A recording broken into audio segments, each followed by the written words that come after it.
Welcome to Immunity for the Community. We are on week 3 of sharing with you how you can boost your immunity. We are so excited that you joined us. Today, our program is so exciting. Dr. Lynch is going to share with you his wonderful journey to Optimum Health.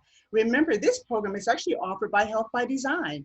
And Dorothy Richards is our founder, and Dr. Patricia Smith is a committee member, as well as Dr. Lynch and Dr. Pearson and myself, Dr. Sankey. We are so excited to share this information with you. We know that we're in a pandemic and we want to do all that we can to give you the information that you need that you can actually use or share with your family. Remember, this is for educational purposes only. So if you have specific questions for your physician, we advise you to actually consult them. If you have a piece of paper and a pencil, we ask that you bring it out because Dr. Lynch has some wonderful news to share with you. Just as a quick little review, last week we talked about water. We talked about wholesome grains. We also talked about the importance of having some good fish for our omega-3s, and we talked about the importance of weekly news fast. So we have just brought you up to speed to where we have been in the last 2 weeks. And now I'm going to turn it over to Dr. Lynch. Dr. Lynch, welcome. We are so glad that you're here today. Well, thank you, Dr. Sankey, and all of our guests. On behalf of Health by Design, we would like to extend blessings on all of you during this week number 3 journey of 8 weeks to Optimal Health. As you recall, it's the book by Dr. Andrew Weil. And so far, we have been exploring the benefits of good nutrition, proper exercise, water, or at least the quality of water and the consumption of water. And we've also touched on some deep meditative breathing. But all of these aspects are to assist our immune system, which needs to be as capable as possible because we are now facing the winter season. And we want to know that we are protected, not just against coronavirus, but against other enemies to the body, mind, or spirit. One of the lessons that I've learned, Dr. Sankey, is that a positive mental attitude, along with how we treat our fellow man and how we trust our Creator, also fits into this equation of optimal health. And I think it's so important to remember God's healing powers that He has given us through our bodies if we can take care of ourselves. As we delve into week number 3, I'm just going to touch something that you reminded us that we did last week, and that was we looked into water. And the assignment, the project, was to find out the source of your drinking water in your particular locale. And it made me remember the story of Love Canal. And this was up in New York, and there were certain carcinogens in the water causing cancer. Flint, Michigan was also a place where they found lead, and that lead was leading to neurological underdevelopment in children. And there's also something that I did not remember was something called superfunds. And these are areas around the country where the water has been terribly contaminated. And this past weekend on 60 Minutes, they highlighted the Cancer Alley, which was located in Louisiana.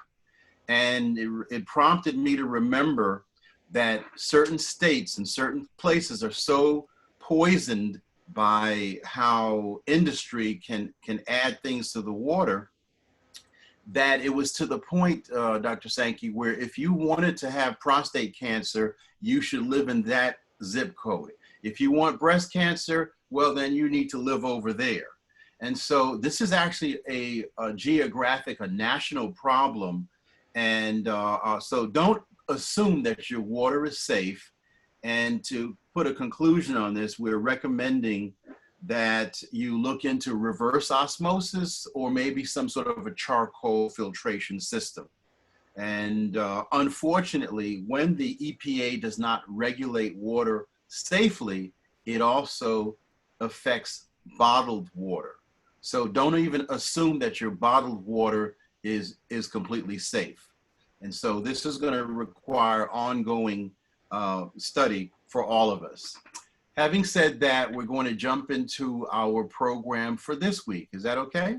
I think that's a great idea. All right. Well, as you recall, this is the book that we're starting with during this particular semester, you might say, and it has been a wonderful journey for all of us so far.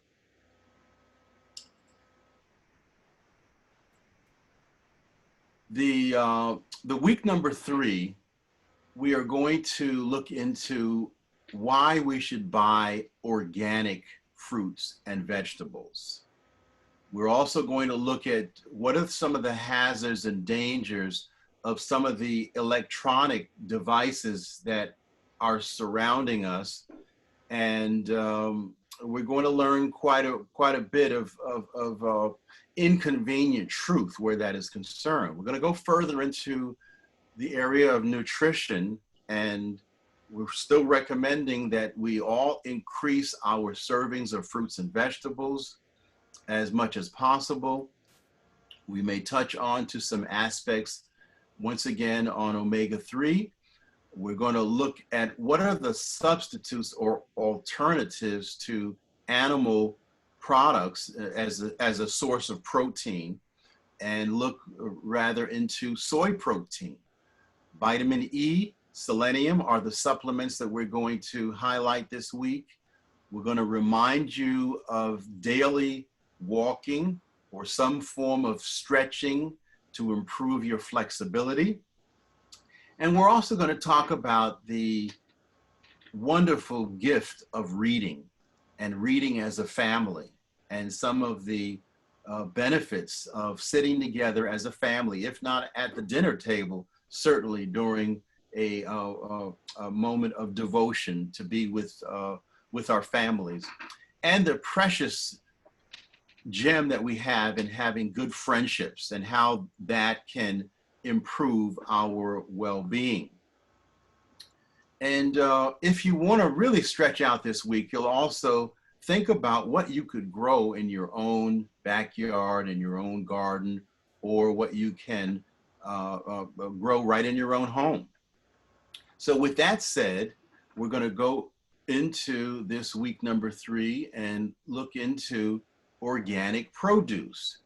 And when we say organic produce, for those who may not understand what we mean that we want to buy foods that have not been tampered with by large companies that produce their own seeds for their various reasons. They interfere with our food through genetic modifications so that there can be a greater yield of these items. They can be more resistant to bugs and to other rodents or insects, but it does happen at our own risk. So we want to have, as much as possible, foods that are free of any man-made chemicals, and it allows us to feel much more comfortable about not swallowing pesticides and herbicides and drainage from untoward places.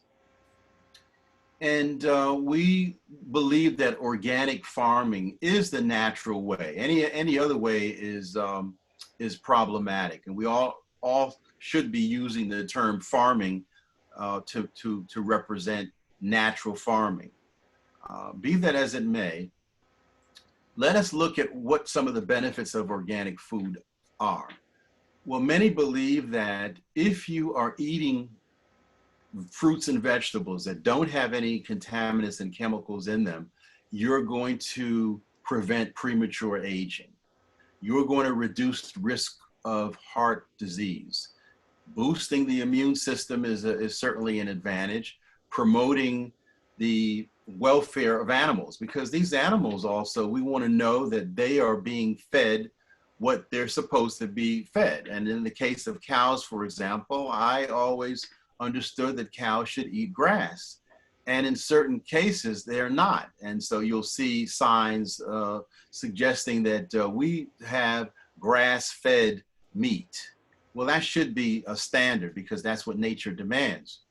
If you want to ensure safety and health for the future generation, many believe that organic foods are the way to go.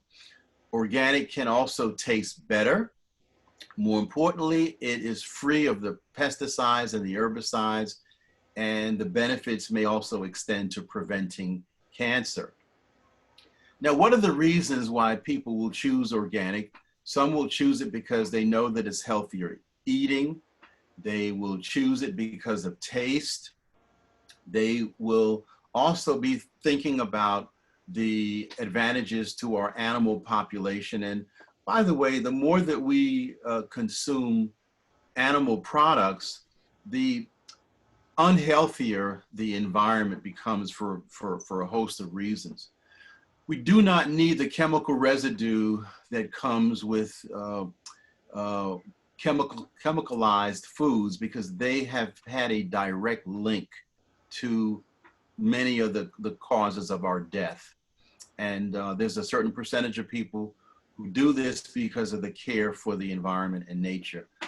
What are the reasons that you would choose organic foods, Dr. Sankey? You know, I would choose organic food for the mere fact that I don't want the chemicals from the pesticides in my body. Because if it is killing the insects and the bugs, who knows what it's doing to me? That would be my number one reason. And then my second reason would be, no, I have all the reasons. I agree with you because it does taste better. I know that. I actually got some avocados the other day, purchased some the other day, and they taste like avocados. And you know, because when they are not, don't have the pesticides in them, it has such a richer taste. So probably number one is no residues, and number two would be taste. But I have a question for you, doctor. Aren't those more expensive? Organic more expensive? Well, you might know that if you can get to the farmer's market in your local area, you might be surprised that it's not necessarily more expensive. But if we are trying to guard something that God has told us is a temple, I think we may be able to make certain sacrifices. And the sacrifices may mean eating or buying less junk food. Yes. If we do that, then I think we would be capable of affording something. And especially as we consider our children, we want to spend and invest into their health as much as possible. Next, we want to look into the electrical devices that surround us. And many of them have Wi-Fi, which means that it's invisible. We are so ecstatic about Bluetooth. We think that is the most wonderful thing. And we're so surrounded by Wi-Fi that it even is trying to disturb us right now. Wireless radiation has been linked to cancer, to oxidative stress, to brain cell damage, and damage to sperm. And the simpler thing that we can do, which now seems somewhat old-fashioned, is to use corded landlines for our phone calls. It's really remarkable, Dr. Sankey, that I realized that even having the old cell phones that are used in our homes that has a cell base, that it's almost like having a little cell tower right in our homes. And so we have to be cautious about trusting the technologies and understanding how we can more safely use them. And I find that this environmental health trust is a wonderful, safe, knowledgeable place for information. And it's run by this lady, Dr. Deborah Davis, that I had the privilege of meeting and having a excellent conference out in California. And they expose us to reminding us that we ought not be sleeping with a cell phone beside our bedside. We need not charge our phones right where we sleep because it's still emitting light. And even though you think the light is off, the electromagnetic spectrum means that as long as you've got a device going on, there's a light that your pineal gland can pick up on, causing a decrease in melatonin. And when you have a decreased melatonin, you don't enjoy your sleep, you don't have antioxidant protection, and you're at risk for breast cancer. Now, this also is a problem for young men and older men that use their cell phones without much thought.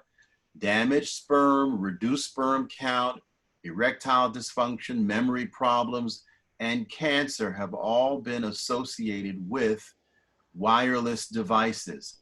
And what's making this worse is that we are ready to enter into 5G, and that is going to make it even more difficult. And this is a somewhat unregulated type of a technology. So we want to learn how to protect our bodies, protect our brains, protect our fertility. And this may mean not holding the phone up to your face, using the speaker function as much as possible, and sometimes even going into the airplane mode. So women, please be cautious that you don't put your phones into your bras or your other garments, because there have been very specific types of breast cancers associated with cell phone use. And doctors warn that unusual breast cancers are occurring, so be very cautious about this. Children are also at an increased risk because they can absorb this radiation deeper into their brains than adults, because their brains are still underdeveloped, the skull is still thinner, and they don't have the protective mechanisms that we do. So children can absorb twice as much of the microwave radiation into their brain and 10 times the amount into the bone marrow of their skull. And in case you hadn't realized it, there have been increases in brain cancer as a result of cell phones. We know about smoking as being a risk, and that primary risk is to that smoker. And the primary risk is to the one who's holding the phone right up against their head. Now, secondhand smoke can also affect those who are not really smoking, as secondhand smoke, or I should say secondhand wireless radiation can affect these children. Even though dad is also doing something he shouldn't be doing, he's got a laptop on his lap, and that laptop really belongs on a table, not on the lap. And the third hand is what we're ready to come into, is that 5G is going to put more towers around us in our communities, and it's going to be very difficult to escape the effects of 5G once everything becomes institutionalized. Next, we're going to go into the area of diet, and some of us have awakened to the fact that animal products are just generally not that safe. It's for part of the reason why we emphasize the importance of organic foods, because these animals, in addition to the diseases that they carry, are given antibiotics, they're given other drugs to stimulate their growth, and those things can affect our immune system and our health and well-being. So in looking for alternatives and substitutes, some have been using soy products, and these soy products can be made to be very delicious by adding various seasonings and other spices. Are you a lover of soy products? I know that you have been following a vegan approach, but do you use soy, and what do you think about soy? You know, I enjoy soy, but I do know that you have to do it all in moderation.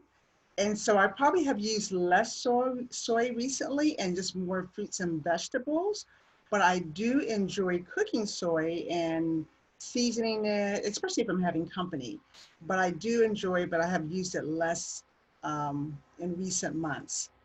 Okay, and we should know that oftentimes they come in cans that may contain high amounts of sodium, which could be problematic. But I think for those who are trying to ease away from animal products, this is probably a very reasonable alternative.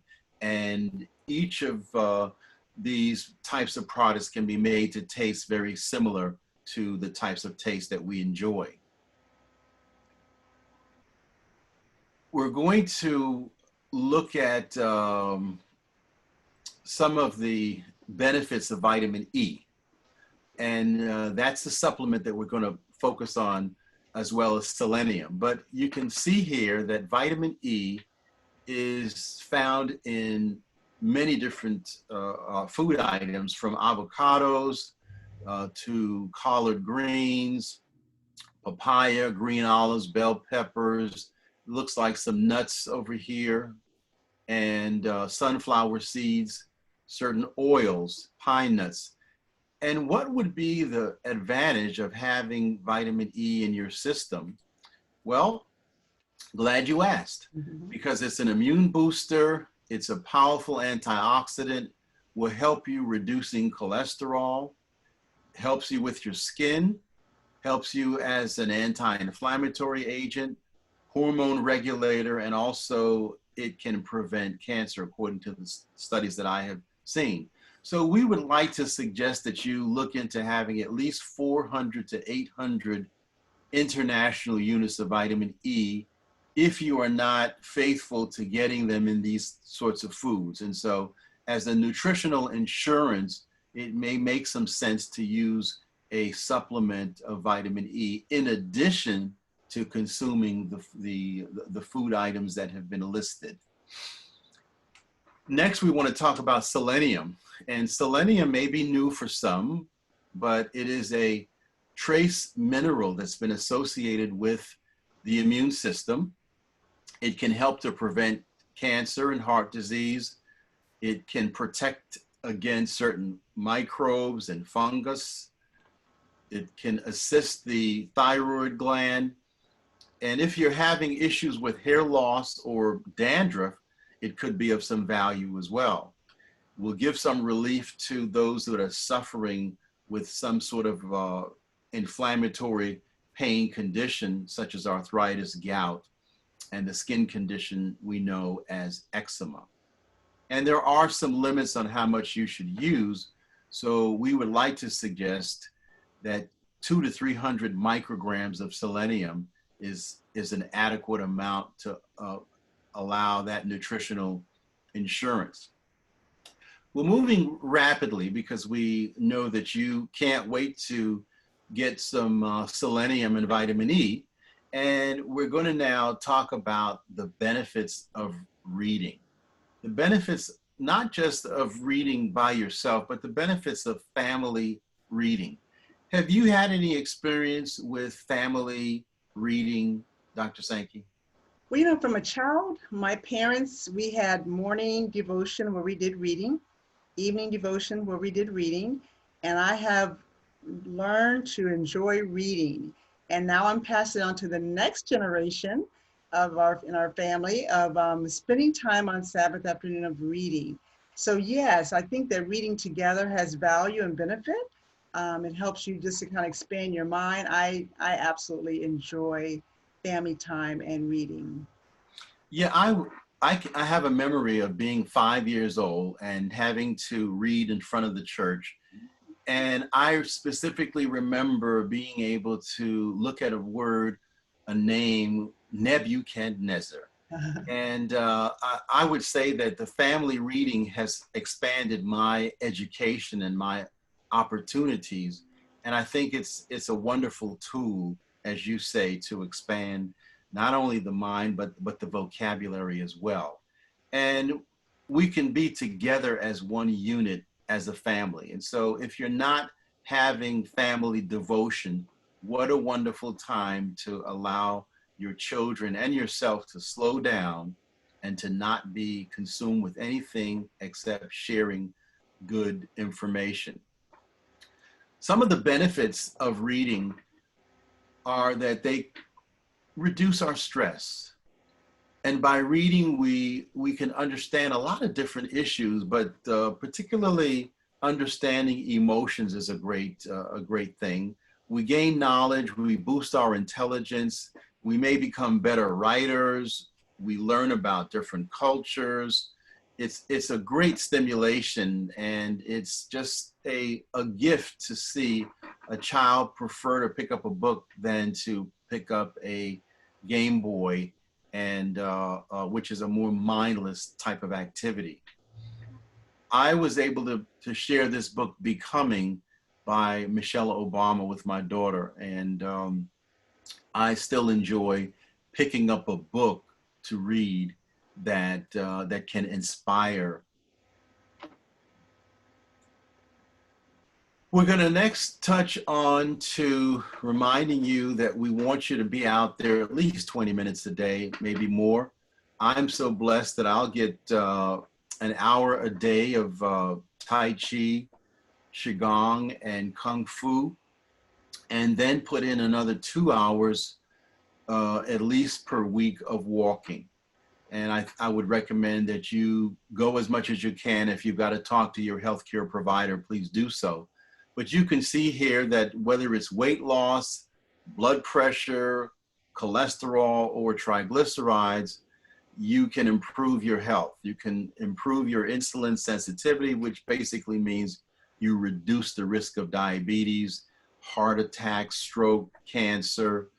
You increase your stamina, you boost your immune system, and your mind stays sharp. So if you want to prolong your life, you want to walk with the Lord. Mm-hmm. Next, we want to also remember the value of having good friends. And these good friends hopefully are loyal friends, not just to you, but to society. Maybe they have a relationship with the Creator, but there is no more special treasure than having friends that encourage you, that can pray for you, that can give you some opinions that sometimes you don't really want to hear. But a good friend is not going to allow you to drive down the wrong side of the street. What are some of your experiences, Dr. Sankey, with good friends? You know, I love the Bible that says, you know, to have friends, you must show yourself friendly. And I have many childhood friends that we stay in touch even to this day, years later. Have many friends that I went to school with who were from out of town. We stay in touch with one another as well. So I agree that friends actually can reduce your stress. It actually can boost your immunity. I'm thankful to God for not only having friends outside the family, but my family is also my friends. Yeah. I find it fascinating. There's one benefit of Facebook, and that has been for me reaching back to find people that I have not contacted or seen or heard of in many years.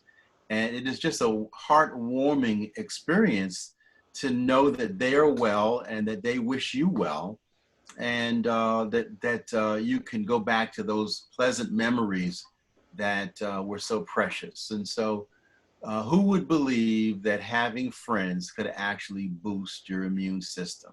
Well, let's show ourselves friendly, as you're saying, and it will be to our advantage. And as we come to a conclusion, you know, last week we talked about the importance of blocking out bad news. And these days, there's so much bad news. But if you miss a day or two of news, it's not going to change things very much. And so what this slide is projecting is that we all need to show more optimism on a day-to-day basis. And let's try to find, I think there's a verse that talks about the kinds of things that we ought to think about. Do you recall what that is, Jennifer? That's found in Philippians. This is whatever is true, whatever is honest, whatever is a good report, if there be any virtue and if there be any praise, think on these things. Yes, yes, yes. And so we have a mind. God has given us a mind, a brain to think, to remember. And too often we are thinking about the problems that we have, not thinking about the solutions. We're thinking about the issues, and we're blowing that up. And what we ought to be doing is remembering that we have a divine creator that can carry all of our burdens, that can lift any of the weights that we cannot lift, and that he can assure us by faith and trust that it's all going to work out. So let's learn how to be a little bit more optimistic as we go forward. I think that we are at our end of this week. Each week is generally tightly packed, and we know that you just can't wait to get out and eat some organic foods. You want to get your vitamin E and your selenium. You want to get your exercise.